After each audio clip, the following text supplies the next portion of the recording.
ఇరాన్తో జరుగుతున్న యుద్ధంలో అమెరికా నెగ్గలేదు. అలాగని ఓడారంటే ప్రెసిడెంట్ ట్రంప్ ఒప్పుకోడు. దాంతో యుద్ధం కొనసాగించలేక వెంటనే ముగించలేక ట్రంప్ ఇరుక్కుపోయారు. ఎలాగోలా యుద్ధం నుంచి బయటపడేందుకేనా ఈ చర్చల ప్రయత్నాలు? హర్ముజ్ జలసంధిని తెరిపించలేకే పీచెముడంటున్నాడా?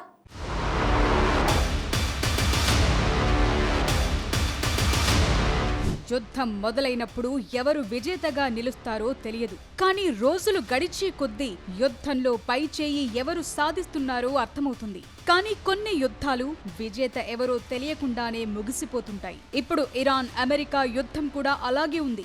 యుద్ధంలో అప్పర్ హ్యాండ్ తమదేనని, ఇరాన్లో కీలక స్థావరాలన్నింటినీ నాశనం చేశామని ట్రంప్ ఎంతో గొప్పగా ప్రకటించారు. అయినా సరే పూర్తి స్థాయిలో ఇరాన్ని ఓడించలేకపోతున్నారు. చివరికి ప్రపంచ దేశాల నుంచి పెరుగుతున్న ఒత్తిడి, మారుతున్న పరిణామాలతో ట్రంప్ కి ఏం చేయాలో పాలుపోవటం లేదు. ఎలాగైనా సరే ఈ యుద్ధం నుంచి బయటపడాలని చూస్తున్నారు. అందుకే చర్చల ప్రస్తావన తెచ్చారనే చర్చ జరుగుతోంది.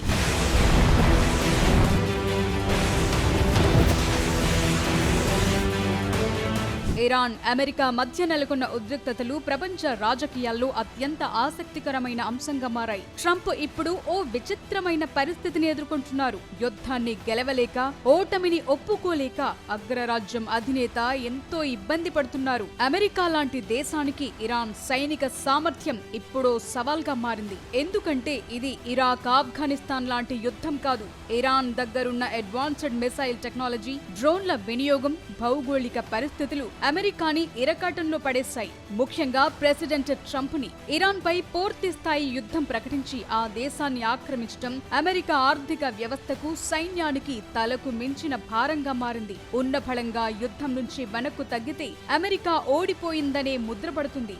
ఇది ప్రెసిడెంట్ ట్రంప్ ప్రతిష్టని దెబ్బతీస్తుంది. ముఖ్యంగా తనని తాను ఒక స్ట్రాంగ్ డీల్ మేకర్ గా చెప్పుకునే ట్రంప్ కు ఇది రాజకీయంగా ఆత్మహత్య లాంటిదే అని చెప్పాలి. దాంతో యుద్ధాన్ని కొనసాగించలేక, వెనక్కు తగ్గలేక చర్చల దగ్గర చిక్కుకుపోయారు ట్రంప్.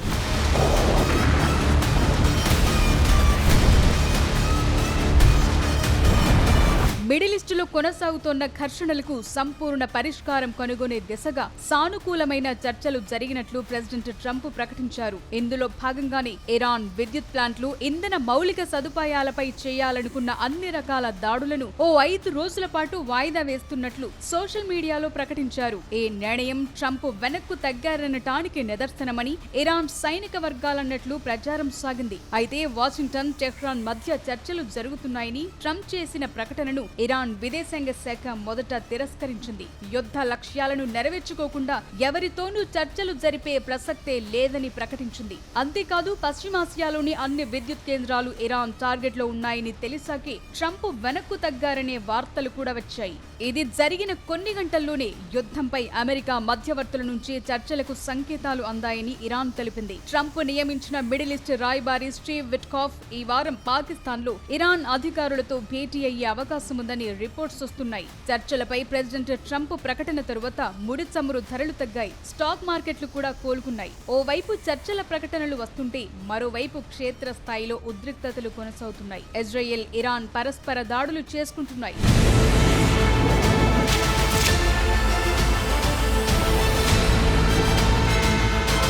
అమెరికా చేస్తున్న ఈ చర్చల ప్రయత్నాలు ఓ సేఫ్ ఎగ్జిట్ వ్యూహంగా కనిపిస్తోంది. ఇదంతా శాంతి కోసం కంటే ఈ గందరగోళం నుంచి బయటపడేందుకేననే విషయం అర్థమవుతోంది. ఏదో ఒక చిన్న ఒప్పందం కుదుర్చుకుని తానే ఇరాన్ని దారికి తెచ్చుకున్నానని అమెరికా ప్రజల ముందు, ప్రపంచం ముందు గొప్పలు చెప్పుకునేందుకు ట్రంప్ కు ఓ సందర్భం కావాలి. అందుకోసమే ఈ ప్రయత్నాలన్నీ అనే విశ్లేషణలు వినిపిస్తున్నాయి. అంతేకాదు, ఇరాన్ని లొంగదీసుకోవటం సాధ్యం కాదనే విషయం అమెరికాకు కూడా అర్థమైనట్లే అనిపిస్తోంది.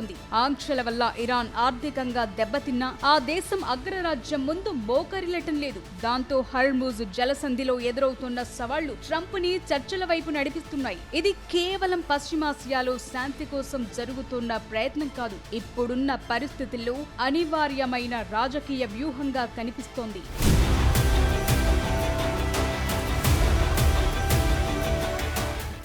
ఎన్ని దాడులు చేసినా, ఎన్ని మిసైలు వేసినా ఇరాన్ లొంగట్లేదు. యుద్ధంలో ఏమాత్రం వెనక్కి తగ్గట్లేదు.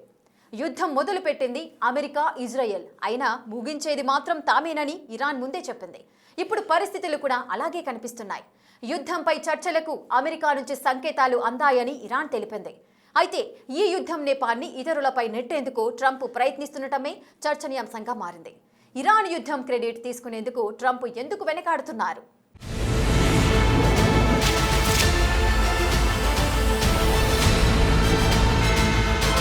పశ్చిమాసియాలో నెలకొన్న పరిస్థితులు చెస్ గేమ్లా మారాయి. అమెరికా ఇజ్రాయెల్ సైనిక శక్తికి ఏమాత్రం తలవంచకుండా ఇరాన్ గట్టిగా పోరాడుతుండటం అందరినీ ఆశ్చర్యపరుస్తోంది. యుద్ధం మీరు మొదలుపెట్టినా ముగింపు మా చేతుల్లోనే ఉంటుందని ఇరాన్ చెప్పిన మాటలు ఇప్పుడు నిజమవుతున్నట్లు కనిపిస్తోంది. ఈ మొత్తం వార్ వ్యవహారంలో ప్రెసిడెంట్ ట్రంప్ వైఖరి అత్యంత ఆసక్తికరంగా మారింది. ఇరాన్ విషయంలో ఎప్పుడూ కఠినంగా ఉండే ట్రంప్ ఇప్పుడు యుద్ధం బాధ్యతను తీసుకునేందుకు వెనకాడుతున్నారు.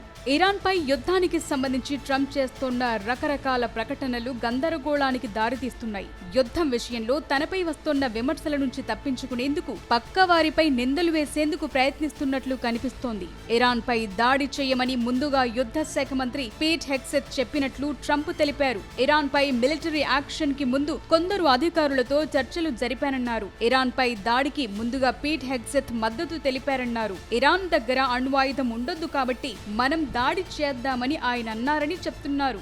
ట్రంప్ చేసిన కామెంట్స్ ఇప్పుడు తీవ్ర చర్చకు దారితీశాయి.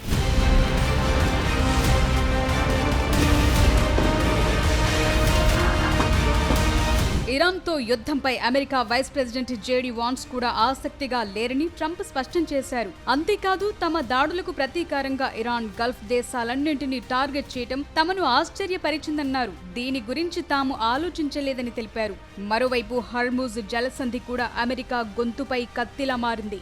ఈ మొత్తం యుద్ధంలో ఇదే కీలక బిందువుగా మారింది. ప్రపంచ వ్యాప్తంగా సప్లై అయ్యే చమురులో దాదాపు 20% హర్ముజ్ గుండానే వెళుతోంది. ఇరాన్ ఈ జలసంధిలో నౌకలను ముందుకు కదలనివ్వకపోతే ప్రపంచ వ్యాప్తంగా చమురు ధరలు ఆకాశాన్ని తాకుతాయి. ఈ పరిస్థితుల్లో అమెరికా తన నౌకాదళంతో ఈ జలసంధిని పూర్తిగా తన నియంత్రణలోకి తెచ్చుకోలేకపోయింది.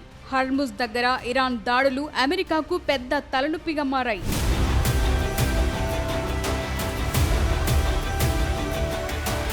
ఇరాన్ పై ఎన్ని మిసైల్ దాడులు చేసినా, ఎన్ని ఆంక్షలు విధించినా ఆ దేశం లొంగకపోవటానికి ప్రధాన కారణం వారి depth of resistance. Lebanon, Yemen, Iraq లాంటి దేశాల్లో ఇరాన్ మద్దతున్న గ్రూపులు అమెరికా స్థావరాలపై ఒత్తిడి పెంచుతున్నాయి. ఎన్ని దాడులు జరిగినా దెబ్బతినని రీతిలో ఇరాన్ తన మిసైల్ వ్యవస్థలని భూగర్భంలో భద్రపరుచుకుంది. తమను తాము బాధితులుగా కాకుండా అన్యాయానికి వ్యతిరేకంగా పోరాడి ముగింపు పలికే శక్తిగా ఇరాన్ ప్రొజెక్టు చేసుకుంటోంది. దాంతో యుద్ధంపై ప్రపంచం ఆలోచనలు మారుతున్నాయి. సాధారణంగా ఏదైనా అంతర్జాతీయ విజయాన్ని తన ఖాతాలో వేసుకోవటానికి ట్రంప్ ముందుంటారు. కానీ ఇరాన్ విషయంలో ముందడుగు ఏంటన్నది తెలియకుండా గందరగోళంలో పడిపోయారు. సైనిక చర్య చేపట్టి వారంలోపే ఇరాన్ ని దారికి తెచ్చుకోవచ్చని ట్రంప్ భావించారు. కానీ వార్ గ్రౌండ్ లో సౌండ్ మరోలా ఉంది. ఈ యుద్ధం ఇలాగే కొనసాగితే చమురు ధరలు కంట్రోల్ తప్పుతాయి. ఇది అమెరికా ఆర్థిక వ్యవస్థని కూడా దెబ్బతీస్తుంది. యుద్ధం వల్ల కలిగే నష్టానికి తనే కారణమనే ముద్రపడటం ట్రంప్కు ఇష్టం లేదు. అందుకోసమే నెమ్మదిగా చర్చల కోసం ప్రయత్నాలు మొదలు పెట్టారనే వాదనలు వినిపిస్తున్నాయి. మరోవైపు ఇరాన్ కూడా అమెరికాను ఎరకాటంలో పెట్టేలా చర్చల్లో కీలక ప్రతిపాదనలు ముందుంచే అవకాశాలున్నాయని చెప్తున్నారు. ఏదేవైనా యుద్ధం ఎప్పుడూ పరిష్కారం చూపదు. కేవలం వినాశనాన్ని, విధ్వంసాన్ని మాత్రమే మిగిలిస్తుందని మరోసారి రుజువైంది. అమెరికా అంతర్గత రాజకీయ సమీకరణాలన్నీ ఇప్పుడు లెక్క తప్పాయి. ఇప్పుడు అందరి అటెన్షన్ అమెరికా, ఇరాన్ మధ్య సాగే చర్చల మీదకే మళ్లుతోంది.